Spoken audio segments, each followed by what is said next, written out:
Well, happy Friday and welcome back to the jungle, gardeners. Today I'm going to talk to you about these tomatoes right in front of me. This is a tomato jungle.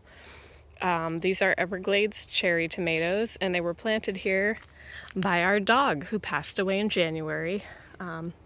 So we've let her last planted plants keep growing in honor and memory of her. She loved the Everglades tomatoes in our yard, so we would find her at the plant picking them off and eating them.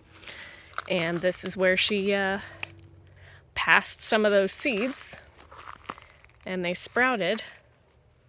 And what's happening here, we have a lot of Everglades tomatoes in the yard. They do really well. They seem to be resistant to our root knot nematodes and any diseases and any pests, except for one. This is our first ever in our yard, first ever instance of tomato yellow leaf curl virus on our tomatoes. This is actually a really common virus in tomatoes, especially if you don't have a resistant variety. And these guys are not resistant. So it is vectored or spread by whiteflies, which are a frequent visitor to our yard. Whiteflies love tomatoes. And every now and then you get a whitefly that has fed on somebody else's tomato somewhere and picked up the virus. And then he or she will come and feed on our tomato plant and transmit the virus. Now, pesticides aren't going to stop a virus because it only takes a couple minutes of feeding on the plant for the insect to spread the virus. So pesticides usually need a couple of minutes at least also to work to kill the insect. So by the time the pesticide kills the insect, the virus has already been spread. So what you want to do is remove the plant and get rid of the virus so that none of your other plants get it. But there's no cure once a plant has a virus that's in there. That plant is done for. So we're gonna need to remove this particular afflicted plant. The other Everglades cherry tomatoes around it are all fine. So this one here has healthy foliage still for now. A couple days from now that could change. But this one here in the middle has the virus. So how do I know it has the virus? You can see its leaves are kind of curled.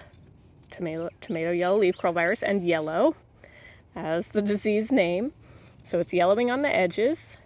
They're curling and they're stunted. They're not really unfurling and spreading. It's not going to grow much after this. This is different from nutrient deficiencies because if, for example, if the plant had a nitrogen deficiency, it would be the older lower leaves turning yellow. If it was a fungal disease, same thing, the older lower leaves. We know this is the virus because it's the youngest, newest foliage that is getting that yellowing and that curling. So this is clearly a very classic case of tomato yellow leaf curl virus. And we can hold it up next to a healthy plant to show you the difference. So if you can't really tell the difference looking at this, if you're like, I can't tell, that's fine. I have a trained eye. I used to get paid by farmers, growers rather, to identify pests and diseases on their farms and tell them how to treat them. And this was one of the common ones that we would get on the tomatoes. So there is a difference in the foliage. If you can't tell yet, it does take trained eye. You'll eventually be able to tell. But yeah, yellowing, curling, stunting of the growth, and that plant is done. And we need to pull it and remove it and get that vegetative matter out of here so the disease doesn't spread. Anyway, otherwise, these Everglades cherry tomatoes are very healthy. I mean, very gorgeous foliage.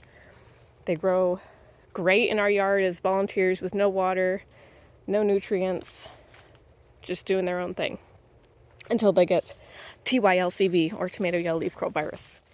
So I'm going to remove this plant and go about my day. And I hope you learned something new from this video.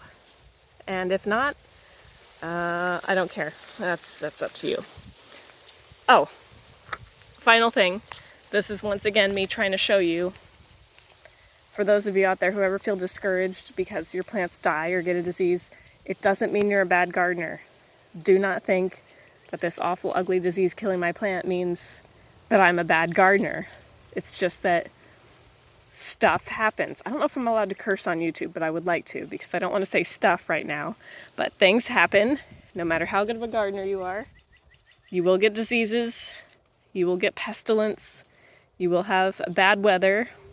and it will kill your plants no matter how good of a gardener you are. And the people who say, I never have that happen to mine, they just have dumb luck. So don't think that they're a better gardener than you are. It has nothing to do with skill, has everything to do with luck.